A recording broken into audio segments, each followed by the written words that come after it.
Okay, well, welcome to the cottage here at the rear of the tin shed in Larne. My name's BB Scone, and I'm talking to 3/5 of Western Edge. Hello, gentlemen. Hello. How are you doing? Now, perhaps you'd like to go around and tell me who you are and what you play in the band. Okay, I'm Kevin. I play the banjo and dobro. I'm John Campbell, I play guitar. And I'm Mansell and I play the mandolin in the band. And you're the only one with a surname. That's very interesting. Indeed, I'm proud of it. We've got 3/5 of the band here, John. Two others are hiding in the tin shed elsewhere. They are. You'd like to say who they are and what they do in the band Yeah, as well? there's Roy Nichols, who plays fiddle, Yeah. who is a refugee from the Royal Academy of Music, and Linda Harris, known to her friends as Lindy Lou Harris, who plays double bass and sings. Okay, and the band I've just said is called Western Edge. I presume that's because you're on the western edge of Wales or the world, is it, Mansell? Exactly, yeah. Yeah. What sort of music do you play? How would you describe it? Us critic cards like to have a pigeonhole to put you into, you know, heavy metal, doom folk, or... Well, we're trying to be bluegrass, I think, but Bluegrass. with maybe a touch of country in there somewhere. Yeah. Sometimes, and a lot of the stuff we do is homegrown. Because bluegrass, I'm not sure if all the viewers to this programme would know what bluegrass is. Would you like to just... I guess the best analogy would be to go back to the film Bonnie and Clyde, where you had that fast banjo music in that, or the film Deliverance, there's some banjo in that, and then there's the latest one is the Oh Brother. Oh Brother, Where Art Thou? The Yeah. Coen brothers film. Yeah. I mean, it's a very precise form of country music, often played quite quickly, isn't it? It is, yes. And for us it's very challenging because as in jazz combos, people take it in turns to play solos. Right. And so there's a lot of improvisation in it, and although it's definitely more a blues and folk medium than a jazz medium, and also it has lots of songs and harmony singing, and that's really important to us. So there are not many kinds of music that offer that kind of opportunity to sing, to harmonise, to play good solid backup, and to solo yourself.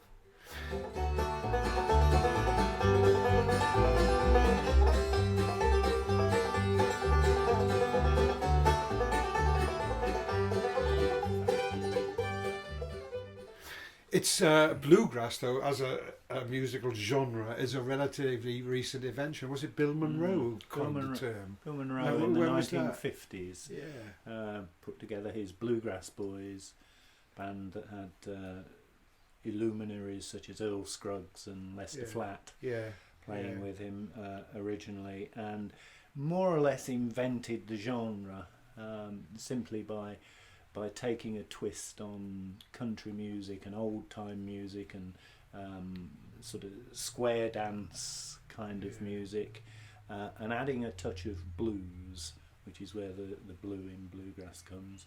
So you'll hear, especially through the mandolin, which Bill Monroe was a mandolin player, you will hear those blue notes coming through quite strong, and they give the music its distinctive flavour. might be a few of those in the vocals as well. Well, yes, no, that's usually just singing out of tune. Yeah, well, you're getting closer to jazz then, and so you know. Yeah. There are people who would say that American music over the last, say, 50 years since pop and rock was invented has become homogenized. All kinds of the individual regional musics of America have been sort of soaked up, like Cajun and Zydeco, into other forms. But bluegrass, do you think that's still on its own out there, or is it been absorbed? In a way, but it does evolve through. I mean, people like Steve Earle took a slant on bluegrass music and played with the Del McCoury band, who are probably the best traditional bluegrass band around, and put his slant onto it, which was much more of a bluesy, rocky feel to it. So yeah, it does grow. It doesn't sit in a complete time warp. Sleeping rough, drinking on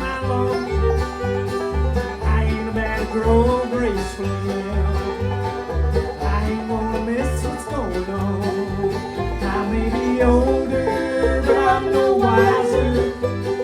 Still won't do what I did at 17. I'm still chasing rainbows, running down that good old Anyway, fast forward, then about a year ago, you took the others on board, because I know Linda was in another country-ish folk band called Shanti Lahara a while ago. She plays bass. And she's joined Western Edge, or maybe she played the same time with both. I don't know. She was around with us for several years. She's been around us. And Roy again, he's been around with us, sort of in and out. And it's the last 12 months that we've actually been able to nail him down and say, Rick, come on. That's why he's not here. I saw his feet bleeding. Floor of the tin shed there. He's literally nailed to the ground. You're not running off. He's not scared of the banjo, is he, Kevin? Sometimes, keep him under control. You said earlier, about bringing your own thing to it, and you write most of the originals that they do. Is that right, John? John's a prolific writer. They did tell me, give me the tip off earlier. So, I mean, do you write particularly in that vein, or do you just write what comes to you? How does it work? I kind of write in that vein. I think there's so much to explore in terms of the lyrical content. The actual musical structure of it is slightly limited, because often it's just 3 chords and there's not a great deal of places you can go with just 3. But lyrically, there's enormous potential there for coal mining, trains, depression, people losing their jobs, all those great alcohol addiction, beating your wife, that sort of stuff. All those happy things that country and bluegrass music takes on so well. Plus a fair dose of sentimental slush, of course. That's very important. Sentimental slush is really... What's wrong with that? Trains and sentimental slush, you can't beat it. Sitting on my porch in the twilight years, contemplating life on Golden Pond, counting their days, see my maker, speculating just what lies beyond. I may be older, but I'm no wiser, still won't do what I did at 17. I'm still chasing rainbows, running down that good old 69. Just before we finish, one thing about the instrumentation. The banjo is the only instrument there is of true... Is it American origin? Or was it an African origin? Because it's originally African, but it went to America and developed into what it is now. Because guitars and fiddles, which we talked about, mandolins, are probably rooted in European music. Really? Wrong. Middle Eastern as well. Yes, they are, but because it was the steel string guitar developed in the United States, not in Europe. Although it was developed by great luthiers like C.F. Martin, who came from Europe as emigrants. And actually the mandolin is a similar story to the banjo, though perhaps not quite as extreme in the form, in the way it's changed, but it's in America at the turn of the century. It was developed particularly by the Gibson Company into an instrument that that was much closer to a violin than the previous flat topped instruments that we think of often about. We're thinking about Neapolitan mandolins, and the idea of developing these shaped carved top instruments with F-holes was in order for them to be able to project, particularly over orchestras. They were developed as classical instruments, and if Bill Monroe hadn't bought one cheap that he saw in a barber's shop window, really, that's where it happened. Maybe that's where they still remain. But it certainly is an instrument that owes a great deal in its development to having to the fact that it went to America then. That's the story then. Bill Monroe saw one in the. Yes, he did. I mean, there were people, but he was the one that made that style of mandolin popular amongst roots musicians. And the banjo then, that's an African instrument then. Well, originally it was African, but went to American and was developed. I guess over time into what it is, and it's very American now. Yeah. Why does it get such a bad press? Because I mean, I made a very poor joke about it earlier. I'm sorry. I apologise. I can't believe you did that. I'm so sorry. I can't even remember it now. What was it again? I've got no idea. It wasn't very funny. Nothing to do with onions then. No, nothing. You know. Malcolm, it's not the instrument; it's the people that play them. Exactly. I think that's a good point to wind up, really. We could talk about genres and types of music, but I know you're fantastic musicians, and the two who aren't here are as well. So thanks very much for talking to me in the beautiful cottage here at the Tin Shed. Great.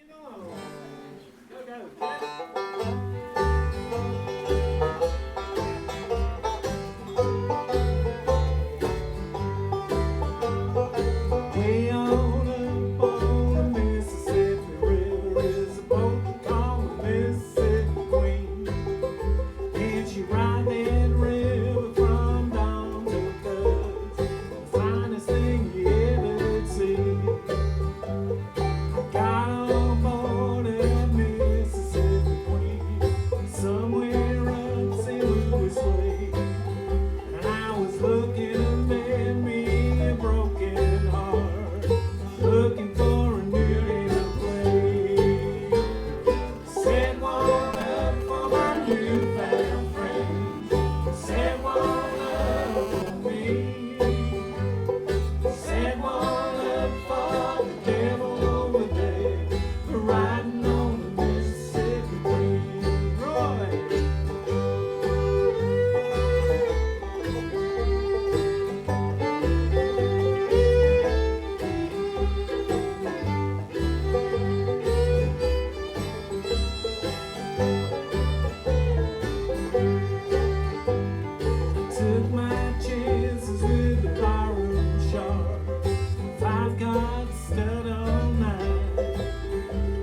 devil over there, riding on the Mississippi Queen.